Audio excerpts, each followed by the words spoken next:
Hey folks, and welcome to Drinking Alone with Friends, a podcast where three friends drink alone together. My name's Chris. What up? It's Tud. And I'm Obert. And oh Lord, he a coming. That's right. Who? He, you know. Who's coming? What did I miss? He a coming. Who's he? He's over there. No. And He's over there. Yep. He's a coming. He's a coming. Tune in next week to find out what that means. You like that? Well, you gotta. I don't know what you're Yeah, going you gotta with keep us going here, Tud. That's it. No, that's it. It's like, let's try this out. We'll see how this goes. And you know what? Let's just leave it there. This is a nice, subtle little hint to tune in next week. So usually you put those at the end of the episode. I think this is content-breaking stuff. Where he could change the direction that media goes forever. He puts the cliffhanger at the beginning of the show. So you got to. Correct. I mean, Netflix, if you're listening, we have Netflix listeners, right? I think they're one of our listeners. Netflix, if you're listening, yeah, they write in. Put that cliffhanger at the beginning, and then people will binge like crazy. Cliffhanger at the beginning. Next week. Question mark. Profit. Yeah, exactly. Well, hopefully you tune in next week, I guess. So we're gonna go backwards to our three handles on our Frosty Mug of Wisdom. We're just doing the whole. We're doing the whole thing backwards. We can't do that yet because we don't know who the man of the people is. That's true. Well, okay, let's just assume it's me. If we're going backwards, then hang on. Whoa. If we're going backwards, please tune into all social medias. Hashtag follow the email at dawfpodcast@gmail.com. Go visit our Discord. Follow us on Instagram, Twitter, Facebook, Untapped. My name is Tud. Also, I have a beer. I'm going to thank it right now. Thank you, brewery, for my beer that I drank today. I think I just worked backwards. In actual order. What is happening? We're off the rails. Well, I mean, we were never on the rails. Tud decided we don't need where we're going. We don't need rails this episode. There you go. Man. There's your episode title. We're a couple minutes in. We already have it. Boom. We got it. That's it. We're done. Tud took our model train kit, our model train set, and Godzilla stomped all over it, and then took the train to the top of a flight of stairs and just gave it a little push. And here we are.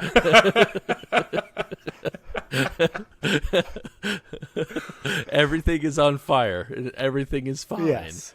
Oh man. You know what? You know what the best part about this train is, though? The train keeps a rolling. So starting off this week. Oh, this is where you play that Coors Light sound drop from the Coors Light train.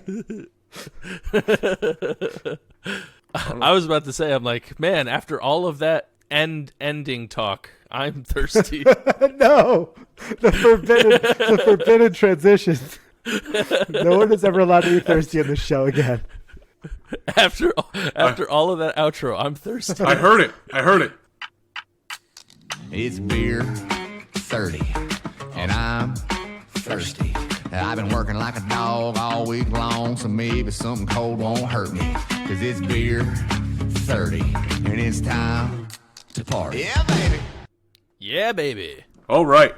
So for this week, I decided to bring a beer that was sitting up in my closet and had been there since I lived in my last apartment. Now, I bought this beer specifically to drink on this here podcast, and you thought 128. That's going to be the number. I'm saving it for that one. Yeah, well, it's been 2 years, almost to the day that I bought this beer. Okay. So I figured, you know what? Time to get this beer out of my house. Let's drink it. And that honestly, you said it's almost been 2 years, and I was literally like, we haven't been. Oh wait, we have been doing the podcast this long. Yeah. Even longer. This is year 3. It's crazy. So this week I have, as you can see, it cost me $10.99 2 years ago. With inflation, that's like this is like $11.53 now. Yeah, it's going up. You should sell it. I should regain some profit. This is called Super Mole. It is a barrel aged stout by Jack's Abbey Craft Lagers at a frame, and the name of the beer is called Framing Hammer. So it's Framing Hammer Super Mole. I'm reading it through my webcam. Are you sure it's not Super Mole?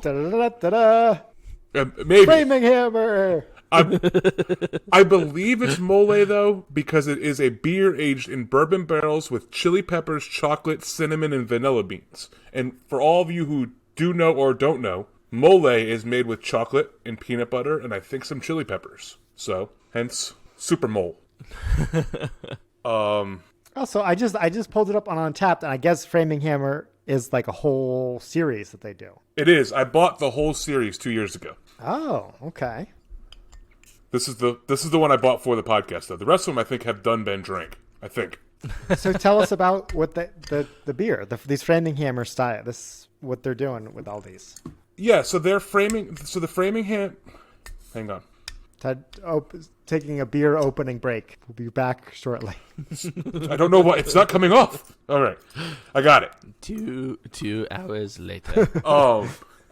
So the Framing Hammer series is Jack's Abbey's like barrel aged beer series. So if memory serves me correctly, I had a coffee stout. I have this Super Mole stout, and I think I had one more. I know I had one more. I don't remember what it was. But the Framing Hammer, Jack's Abbey is in Framingham, Massachusetts. So it's kind of a funny pun off of its town's name. Right. And I think a Framing Hammer is like a pretty heavy hammer that you would use, obviously, to kill moles. For framing. For framing. But so it's kind of a double entendre there. So a little bit more about this beer. It is 1 pint, 0.9 fluid ounces, or 0.5 of a liter. It is 45 IBUs. It's OG. Its original gangster Play-Doh is 23. It has an undisclosed ABV value. Untapped gives it an 11.5%. Oh Jesus! Yeah. All right, 11.5%. Damn. Yeah. It also says they took their regular Mole Framing Hammer and doubled the amount of chili peppers added to the barrel. Fuck yeah. Tud, of the three of us, this is a fun fact. Of the three of us, Tud is the one who likes the spiciest things. Yes. Also, That is true. another hint for next week. Something spicy will be on the podcast. Ooh, aye. Arriba! Super Bowl.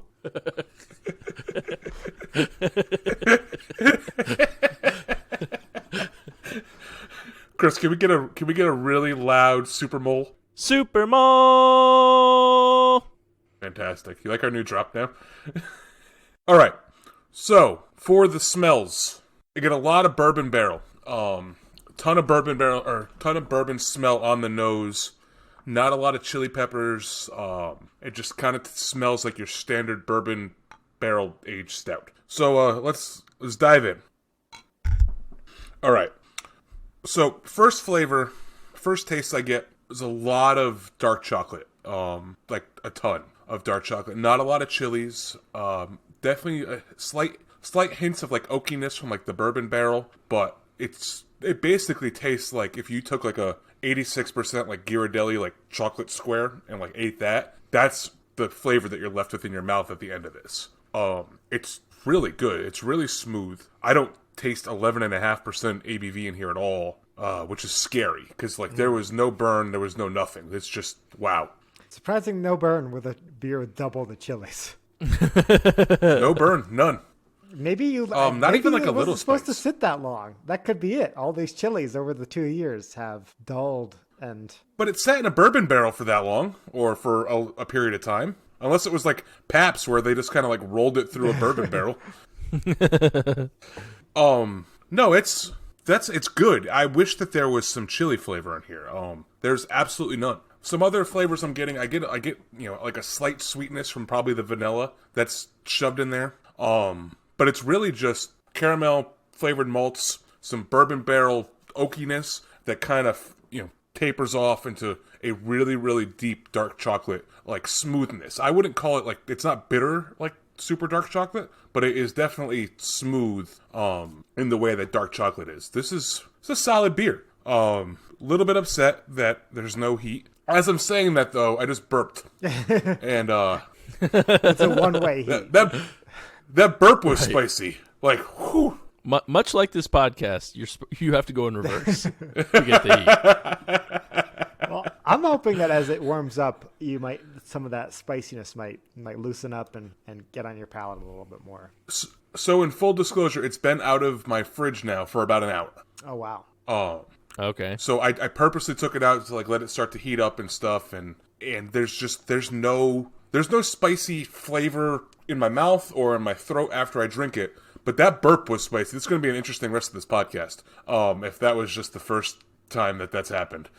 I gotta say, there's a lot of beer review podcasts out there. I don't know how many burp review podcasts there are in existence. This may be the first ever burp review show. I'm pretty sure that I have a little bit of heartburn at the moment.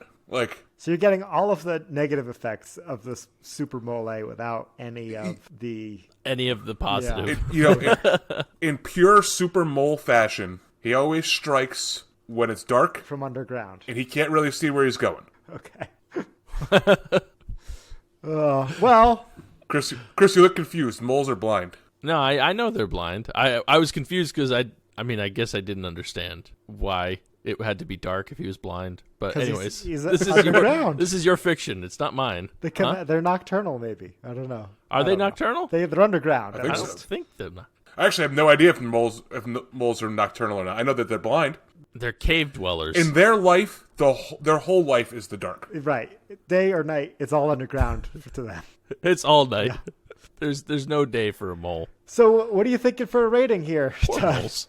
I wonder if there's a foundation to help moles. Hold on, I'm going to look. Can we get So wait, the first burp was the shock burp. Have you gotten to the adjustment burp yet? I got to take another sip for the adjustment burp. Hang on. All right. So I will say that after two adjustment burps, the third sip of the beer had a little bit more spiciness to it. I can't tell you if that's because the burp flavor was still in my mouth or the beer has opened up. But I got a little bit of spiciness. Did you find a mole foundation? Well, okay, so there's a number of different things that happened. First, it was talking about cancer because obviously moles are like a mole on your skin. So, and then the next thing I found was what to do about unwanted animals within your foundation. I typed mole. So I started off with foundation to support moles. And then went to the cancer.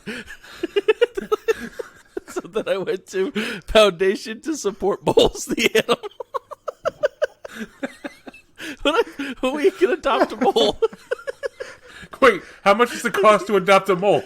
$39. Look at this thing. Oh, do I get to keep? Does the mole come to my house? I don't think so. We'll put this link in the show notes if you want to adopt a mole. Oh my god! But also, we'll adopt a mole from World Animal Foundation. Fast shipping. But we'll also post this how to get rid of moles. So whichever stance you take, we got you covered. Yeah. If you want to support a foundation to support moles, we got you. A foundation to kill moles, also got you. We got you. Just know you can never get rid of the super mole. I'm gonna adopt a mole for Tud. Oh, $75. No, well that's ad. Oh no, I don't want to do that. I just want I get a glossy photo of my mole. Ooh. No, you don't get to keep the mole. You've heard of whack-a-mole. Now it's time for adoptable. We should start protesting whack-a-mole machines. Really? Yeah. Okay, anyways. Not too bad. This is interesting. I really wish that I like how it says ship my when I read that I read it as ship my adopted animal to me or directly to a recipient. Can you imagine if you could just send moles to people? Like we just send Blevin a mole. Dude, I think our mailbag would end up with moles crawling around in it. So true. Oh man, that's anybody good. wants to adopt a mole in our name. So yeah, if you want to go there, just type into Google Foundation to Support Moles the Animal. Right? Is it we got to search? Yes. Okay. Yeah, that's all you have to do. It's really easy. It's really easy to find. Yeah.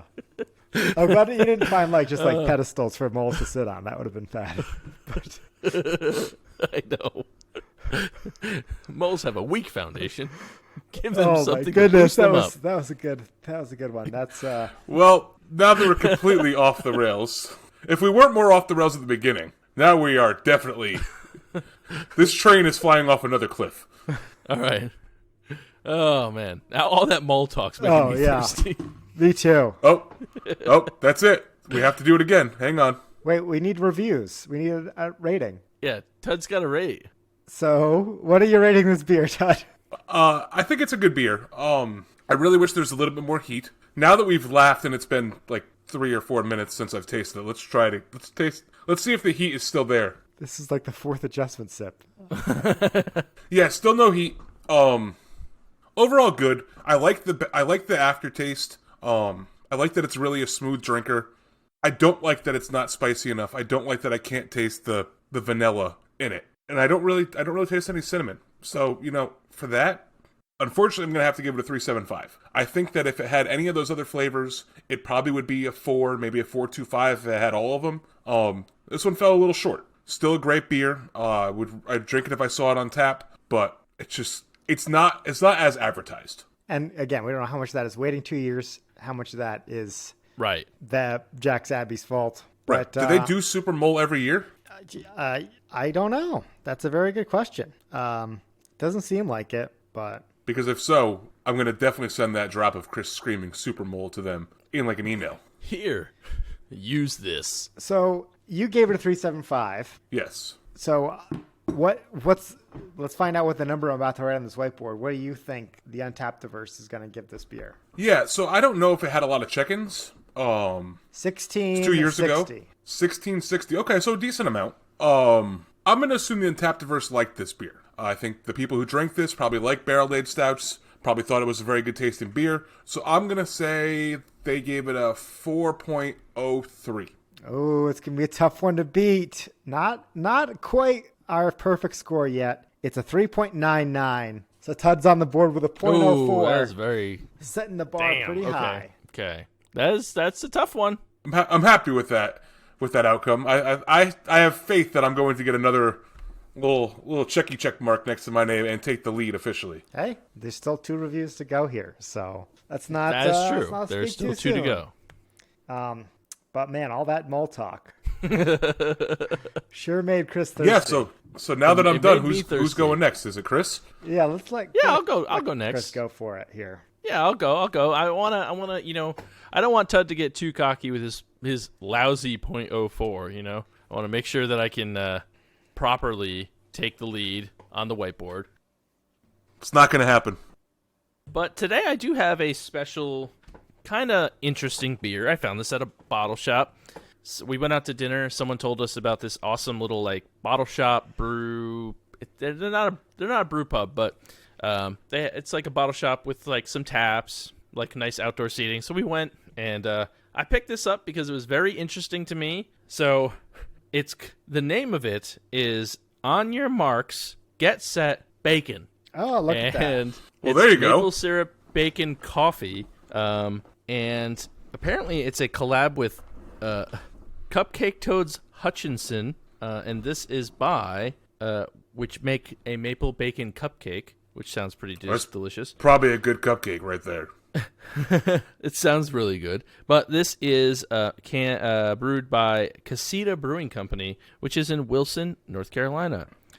Beer brewed with a variety of malts and conditioned on maple bacon coffee. That's cool. And that's a very fun label. I know that we haven't been the best at posting pictures, but Chris, please, for our podcast listeners, you got to see this one. I posted the other day. I did. Wait to see this one on there because it's like all these breakfast items at a starting line of a race on a track. I would not be able to pass this beer up if I was walking down the aisles and I saw this one and be like, "Well, that's going in the basket." Yeah, I will say it was a single can. I assume it's like a limited release. It was $4.50 for a can. It's kind of in line with some of the higher end beers, but that's treehouse prices right there. Yeah, and from a secondhand shop, but still support local business, especially beer business. Fun fact about Wilson, North Carolina, they have free Wi-Fi. Really? Yep. And if you're drinking, well, you know that you're my friend, and now say, I think I'll have myself a beer. Oh boy. So I gave it a good shake. Doesn't have the brew date on it, but I assume it's not that old. It is porter style, so I was not gonna lie, I was hoping for a stout, but you know, I can get down with some porters, some maple porters. But I'm really excited to try it. If you look at it in the camera, Dark as Night, billion SRM. The head is like a nice little brown, but it looks like more carbonated, not as frothy as, like, say, the one that Obert had last week. But still a very nice looking beer. 1 billion SRM.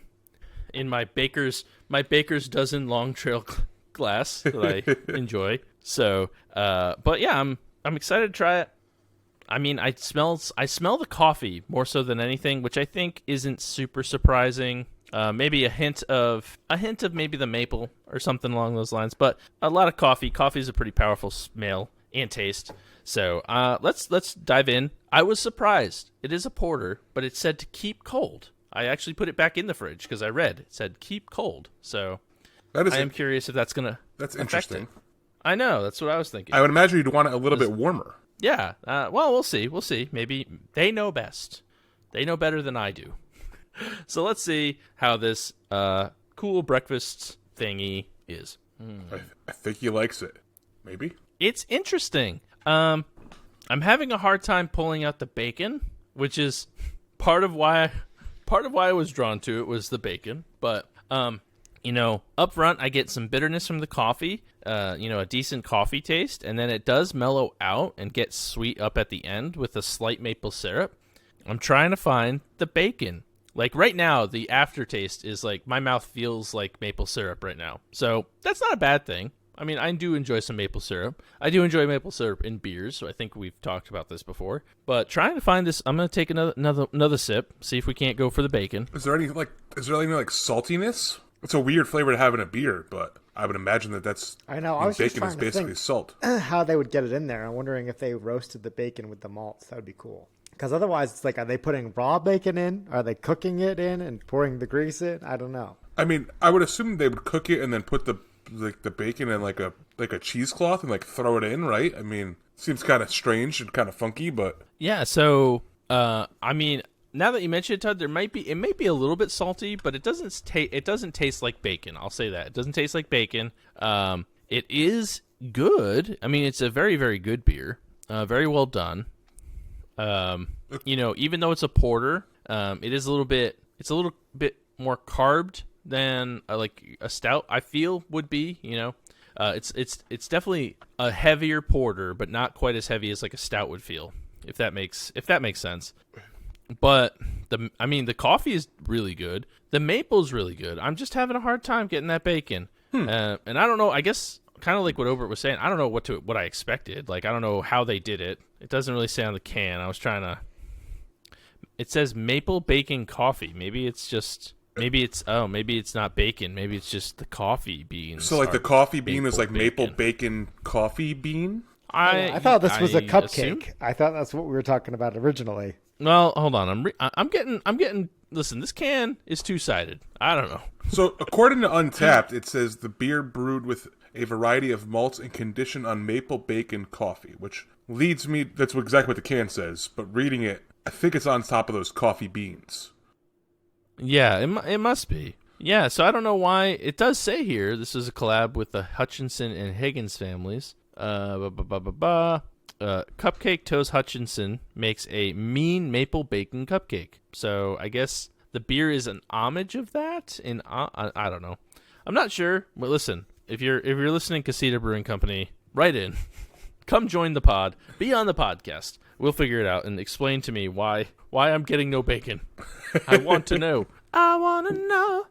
But it's not bad. It's just I think I overhyped it in my head. That's the problem. I think you overhyped us. It's a very fun can that leads you to believe that there's going to be bacon racing around this glass. Right, yeah. But then again, it is very good. It's very well done. The maple, the coffee, the maple, those two come through strong. So I do enjoy it. I'm gonna be generous. I'm gonna give it a 4. I was fighting myself with a 3.75, but it is a good beer. So I'll give them a benefit of the doubt that there's no bacon. Now, Chris, I'm not sure what your pantry holds in your house, but if you walked over there and got some bacon bits, would adding bacon bits to it improve or not improve the flavor of the beer to you? I don't have bacon bits. I'm fairly certain I don't have bacon bits, but I don't know. I don't know. I don't know how it would. We would have to try it. I'd have to French press some bacon bits into it to see what it was looking like. So, but it's a good beer. It's a good beer. I'll keep you guys updated if I catch something else throughout the episode. I'll just yell out, say I got it. But the Untapped-iverse, let me see. This is tough because I think it's going to be. So do you want to know how many check-ins?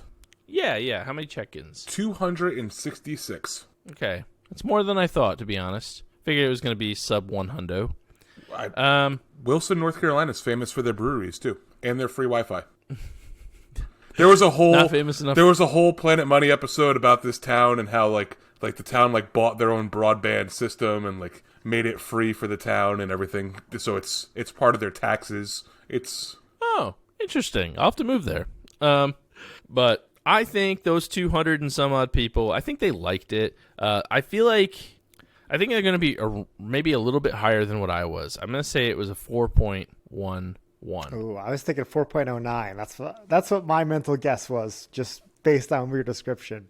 So far, the Obert is closer than Chris, but I am closer to my rating than Chris was to his rating. It was a 4.03. Okay. I actually I almost would have, if you would have just guessed the same, you would have gotten it exactly right. Yeah, no. I wasn't sure. I was originally going to say a 4 and then I was like, no, this is people whatever. I'm man of the people, but I didn't guess right, but I was close. Like I am the people. Whatever you gotta tell yourself to sleep at night, Chris. Okay, yeah. I take so many shots. I needed Obert to speak up there. I am the people today, and I vote for me. Is that how it works? Only the honker gets to honk to the man of the people. Oh, okay. We have to wait for the official, That's right. the official swan song. Well, especially after the soundboard died, and now I can no longer honk for anybody. You can't. You can honk, but it's a new tradition that I have to manually create the honks every time. Right. Yeah. All right. Well, as the people, I'm going to pass it over to Obert. Obert, what do you got today? Okay, 40 minutes in. Here we go. Well, not really. We're like 35. But so it's time to crack open Obert's famous liquor cabinet yet again this week. We're delving back in. Wow. Chris? I thought he had a drop. I like now. yours better. No offense, but. Okay, Well, fine. there Hang we go. on. We found it. We got it. No, I'm shutting this cabinet. Screw you. Let Chris open the cabinet. All right. All right. There you go. Thank you. Again, You're gotta welcome. invest in some oil, but then we wouldn't know when the cabinet's open. So guess it works out. So I think my handle last week, was the Sparkling Botanicals. Their steeped botanicals and sparkling water variety pack I got from their website. And part of the reason I got them was because I knew I wanted to use them to make cocktails on the podcast. I got 12 cans. I got all 6 varieties. I got 2 of each. So I tried them all once, and then I was like, okay, which ones do I want to make a cocktail with? They have a whole mixology section on their website. So I was excited. I went there, and to be honest, I've looked at a lot of cocktail lists. A little underwhelmed by what they had. Most of them are Really? either non-alcoholic, which, because it's not really an alcoholic beverage, but whatever, or required a very elaborate, intricate, like one of them was like, okay, just steep this tea we sell with your vodka for 4 days and then come back and make the cocktail. Or like use this cocktail that I'm going to have on one of the garnish was a dehydrated grapefruit slice. And I'm like, well, ain't nobody got time for that. Okay. I'm not going to go buy a dehydrator for this show. But when you said, extensive and like weird things, I thought you were going to talk about the fact that you needed access to my aperitif fridge. yes, well, we could get into that too. But let's not keep the people waiting any longer. The name of my drink it's called the Pool Boy. Very fun drink to order at a bar, I guess. Now I sent you guys a link, and I'll put the same link in the show notes to the actual drink here. And it's made with their grapefruit quince beverage. So I didn't know what quince was. I guess it's a type of fruit that looks kind of like a pear, I guess. It comes from Central Asia. I couldn't really find a good example of what it tastes like. But the can describes quince as a succulent thing. So I don't know. That doesn't really help me what that really means. Well, it means you have to suck a lot on it. Oh, okay. Doesn't really help describe the flavor, though. Imagine it being like really mushy and wet and like disgusting. Okay. So the recipe calls for 1.5 ounces of Kochi Americano, which is an aperitif. It's made with quinine, and I found a good substitution online as Lillet Blanc or Lillet. I don't know how it's pronounced, but that's something I already have in my aperitif section of my fridge, so I was covered there. Okay.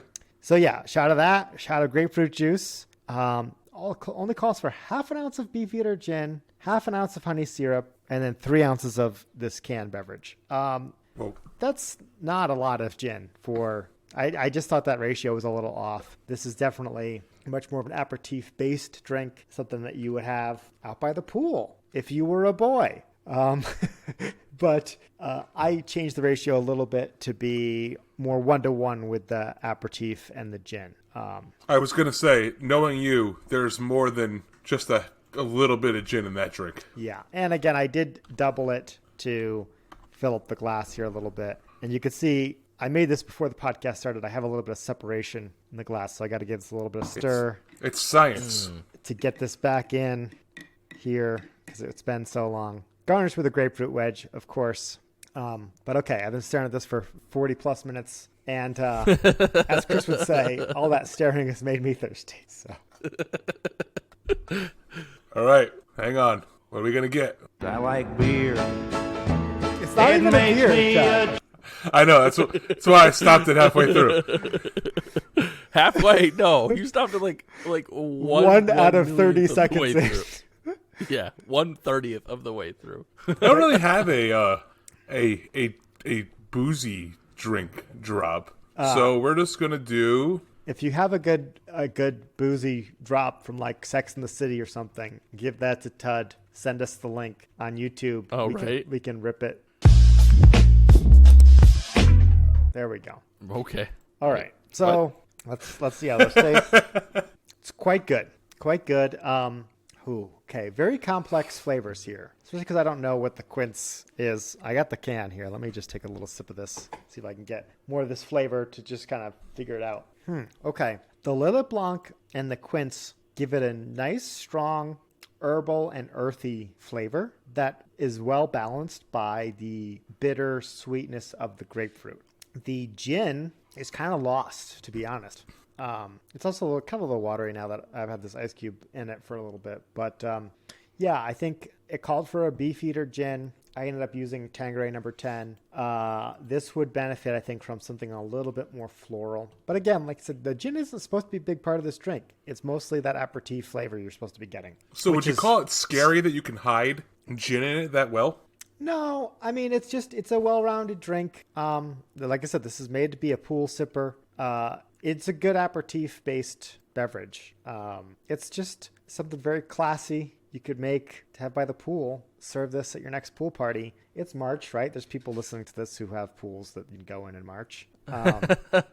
But it's like I said, it's just a good lounging by the pool. If you're on vacation, whatever. It's tasty. You know, it's like I said, a little niche with the ingredients, but I'm going to, like I said, put it in the show notes. And if you're a cocktail aficionado, you could try and spin this and make your own. I'm really enjoying this. I don't think I'll be making it again because I don't really have a lot of aperitif drinks that I go for. And this is my last can of the grapefruit quince sparkling botanicals. But I would definitely do another grapefruit based thing. And one last thing before I move off of this. I like a Greyhound, which I think is grapefruit and vodka, but it's just very, the grapefruit is just very strong and overwhelming. It just tastes more like a regular fruit juice where it's not like, bam, all grapefruit all the time.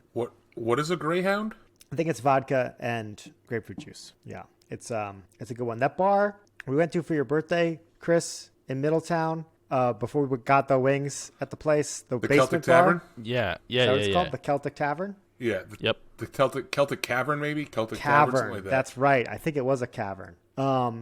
It was underground. It was underground. So. It had a very cavernous feel. They fresh squeezed their juice there, and I had a very good grapefruit-based Greyhound there. Shout out to the Celtic Cavern. Very good place to go for fresh squeezed juice cocktails.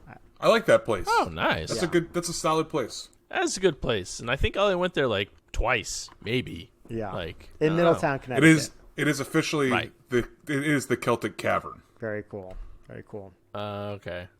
So this is going to get a 5.0 from me. I am unable to contest Man of the People again this week, but I'll be coming back. Don't worry, I'll be coming back again in future. Ted, I'll give you your moment in a second, but just want to say, since we got the whiteboard, I've only been able to guess on one of the three, and I got to bring a beer next week because I'm missing out here. He did say this was his plan. He did say this was his plan was to low ball. Just, that's right. Yeah. Yeah. Sandbag. I'm only allowed to guess Right. once. So. And they only had 11 check-ins. I mean, what do you expect? Yeah. I mean, come on, that's really. But I can't put it off any longer. Tud, honk, honk, honk, honk. Man of the People, honk, honk, honk, honk, honk.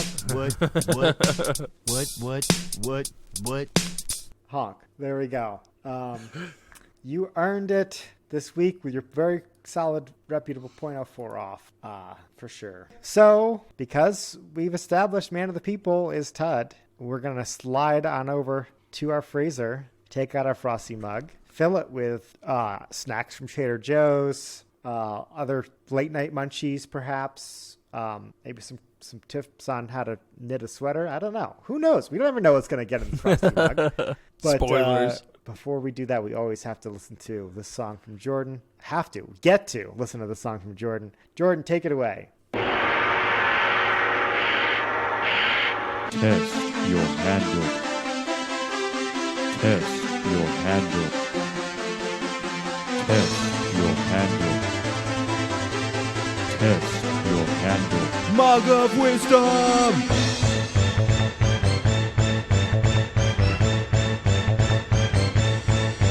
Drink.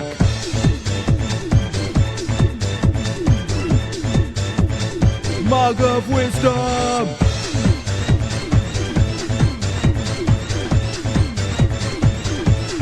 Finish at bravado.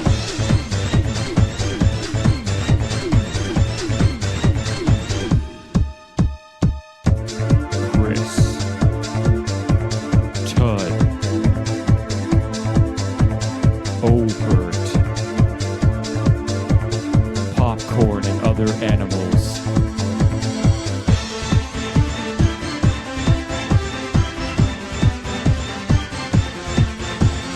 Mug of wisdom!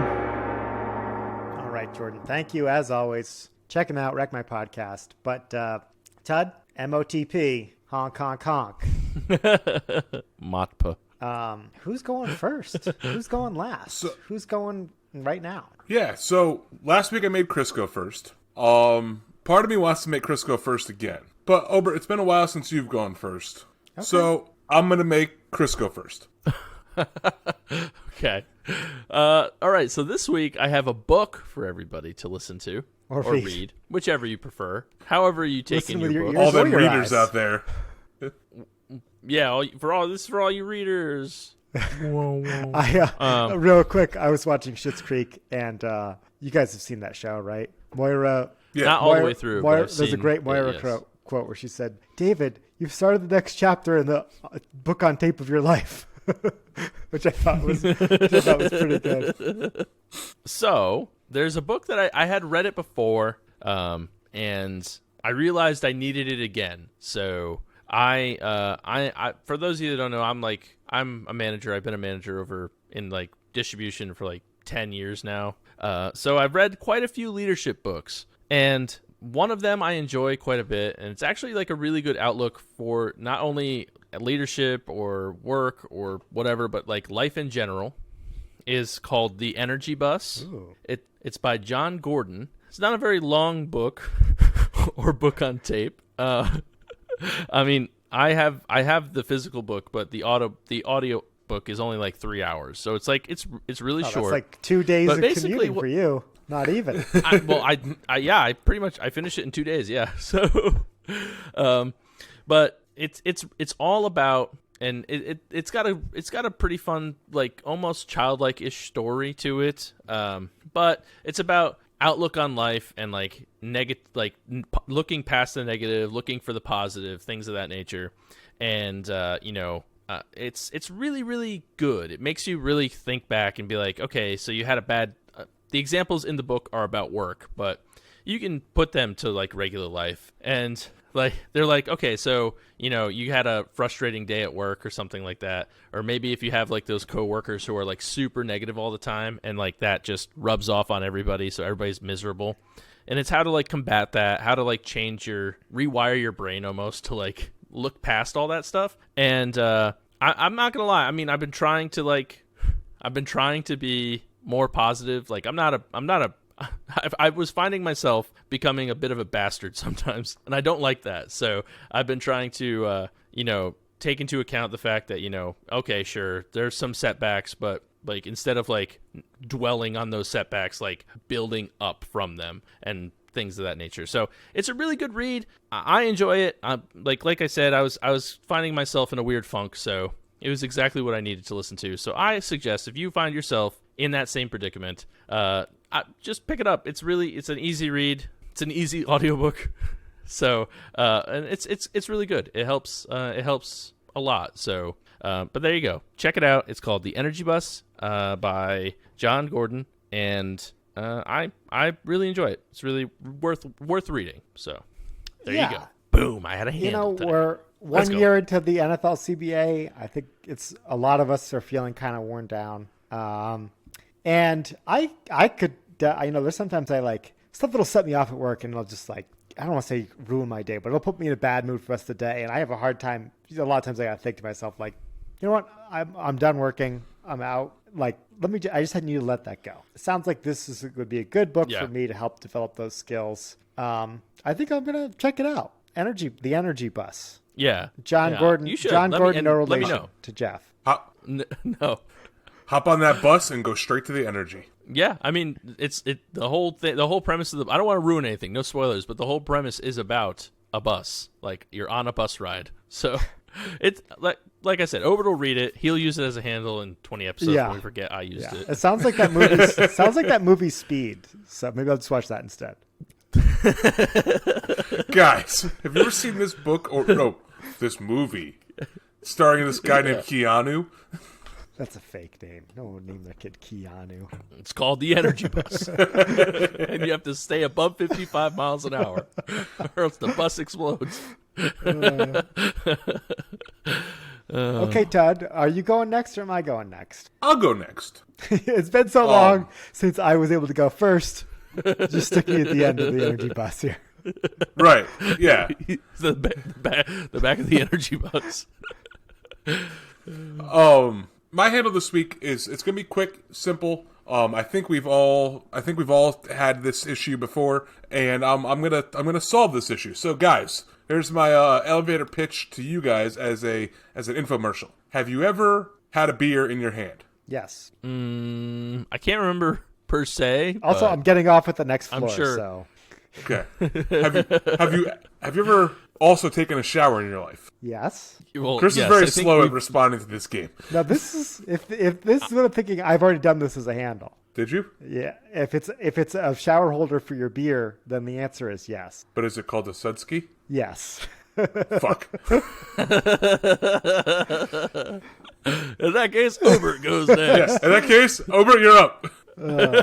Yeah, we could go through the archives to find it, but I want to say it was I do remember it, like an October of 19-ish handle. It's been a while. It's been a while. Yeah. Well, listen, in a couple months, Obert gets to run Chris's book back, so I can't run this back.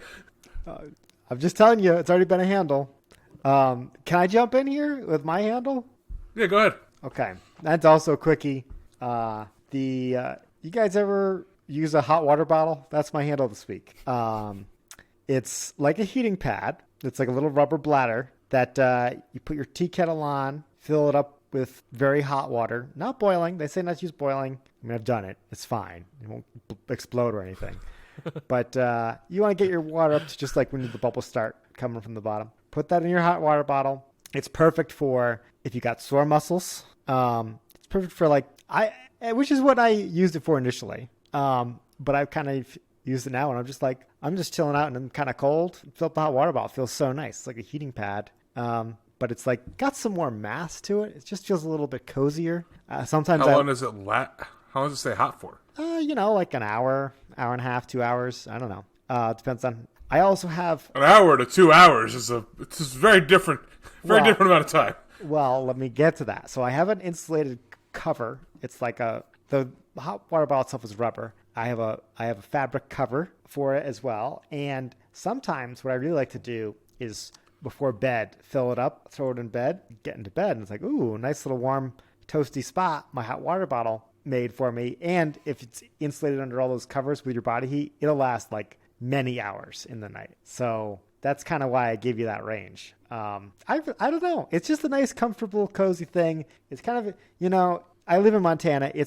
We have a long winter. It's dreary. It's a dreary March. I was filming one up today, and I was like, this is gonna be my handle this week. Some people will appreciate this. You can get them on Amazon pretty cheap. Just like a heating pad, but it's a little different. I like this better than a heating pad. Nice. Cool. I've never heard of these things, so. Oh.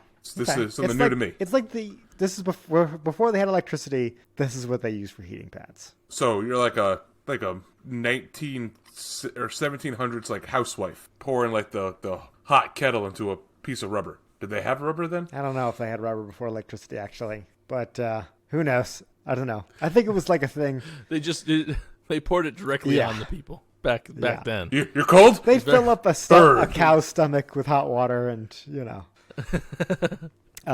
okay, are you gonna call it, Tud, or do you get a backup handle? Oh no, I got a backup handle. Okay, well I'm gonna rehand the mug over to you. Okay, so my handle this week is a website. So during this coronavirus time, one thing that we as beer drinkers are missing out on are beer festivals. So I found a website called Hoptime, HOPTIME, where you can go there and you can buy beer kits and be part of different beer festivals from there. So, for example, Untapped is having a beer festival in a few weeks. And if you go on the website and you spend, I think it's like $115, $120, they're going to send you 12 beers in the mail so you could take part of this virtual beer fest in your house, in the comfort of your own home. So, you know what the best part is? You don't have to get an Uber. You don't have to worry about drinking and driving. You don't have to worry about other people drinking and driving. You don't have to worry about buying food while you're out because you can do all that right in your house. But you spend the money, they send you the beer in the mail, you get the beer, they send you a login information for a beer festival, you log in, you drink the beer with thousands of other people who are doing it with you as well. I did it a couple weeks ago for like a Saturday morning beer festival. So they sent me 16 beers in the mail, along with like a plush stuffed toy, some Kellogg's Frosted Flakes, and I think it was a sample of maple syrup.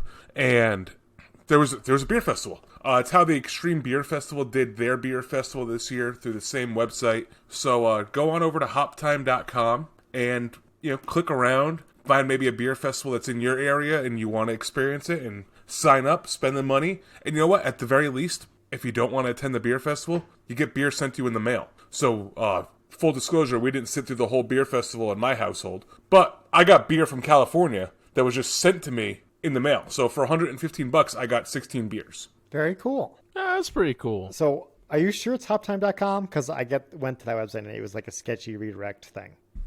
I think it's hoptime.com. And I Googled Hoptime, and it was hoptime.com was not one of the first 15 links. Well, that is strange. Did I get the name of the website wrong? So this is a very embarrassing Man of the People performance. Row for 2. This is, but I still won anyways. It's okay. The people still love me. They're demanding a recount. All right. So everything I just said, but swipe out the website name for hopculture.com. Oh, okay. I've heard of Hop Culture. That's actually a website. Okay. It's also a brewery in Connecticut, so I probably maybe that's saw why. it and said, I've heard of it before. Okay. So I'm going to check this out because I have not found any of these. Oh, hopculture.com was where I read the pastry stout article from 2 weeks ago or last week, whatever that was. Interesting. Huh. So I'm on hopculture.com. How do I get to the beer fest? I don't know. I might have lost connection. I'm not hearing anything from Tud. Hang on. Hang on. I'm going down a dark rabbit hole. Okay. All right. You know how I said that it was hop time? Yeah. You also know how I said it was hop culture? Yeah. Both out. Okay. They're both wrong. All right. Ready for this one? I don't know. Halftime. What? HalftimeBeverage.com. Halftime beverage. Okay, are you sure this is legit? I'm going to go. 100%. I'm on the website. I went to it. HalftimeBeverage.com. Oh boy. So while you're on the website, you can have beer shipped to you, just craft beer, new arrivals, cider, gift and variety boxes, beer and cider clubs, hard seltzer and malts. But there's all the way on the right, there's a little button that says virtual events. And so when you click that button, it brings you to all their virtual beer festivals. So the beer festival that we did was Juicy Brews Saturday Morning Beer Festival. They've got an upcoming one that's Juicy Brews 420 Beer Festival. So you can sign up from there and they will send you different beers. So like not everybody on the festival drinks the same beer, if that makes sense. Everybody gets, there's probably some that are probably widely distributed, but everybody gets something unique that not everybody else is getting. Because obviously when you go to a beer festival, there's hundreds of breweries there. Can't obviously do that. They can't send you 100 beers. But with this website, you can sign up for some virtual beer festivals and have some fun and kind of loosen up your weekends sometimes with a nice fun beer festival. So sadly, both North Carolina and Montana do not make the cut for states they ship to. But there's a lot of other states. It looks like about half the states you can get the stuff in. So yeah, I actually find it kind of weird that like Montana or especially North Carolina, that's kind of weird because so Alaska's on the list, but Montana is not. Yeah, Idaho's on the list, but not Montana. So Florida, Connecticut, Colorado. These are just some of the many states on this list that we're not going to read. This one I am interested in though. There's this the Bangin' VIP 22 beer box. It's $250 and it comes with 4 bottles of beer, 18 cans of beer, an exclusive tumbler, a pair of socks, a 6.5 ounce Taku glass, and a voting ballot. I don't know what we're voting for, but it seems like that'd be an interesting one to order. So that's my handle. So thank you all for listening. We'd like to thank the brewers who provided today's beers on the podcast. I will go first with thanking Jack's Abbey for their Framing Hammer Super Mole Bourbon Barrel Aged Stout. I would like to thank Casita Brewing Company for their On Your Marks, Get Set Bacon. And I want to thank Sparkling Botanicals for the grapefruit quince and the recipe for the pool boy, which I very much enjoyed. Please make sure you head over to social media and follow us everywhere. Instagram, Facebook, Twitter, Untapped. I think that's it, but we're probably on every other social media as well. Also, make sure you head over to Discord and join us there, DAWF Podcast Discord. Go into our link tree. You can join it right from there. Also, make sure you file the email, dawfpodcast@gmail.com. Send us your thoughts, your questions, your concerns. Anything that you don't want to send in the Discord, pretty much send it through the email. Also, make sure you're heading over to iTunes, leaving us a 5-star rating and a review. It really helps people find our podcast. Also make sure that you're telling your friends, your mother, your father, your grandmother's pastor. Do it all. Again, I am victorious this week as the man of the people, so I will sign off with saying, this is Tud, man of the people. My name's Chris. And I'm Obert. And remember, if you're drinking alone, do it with friends.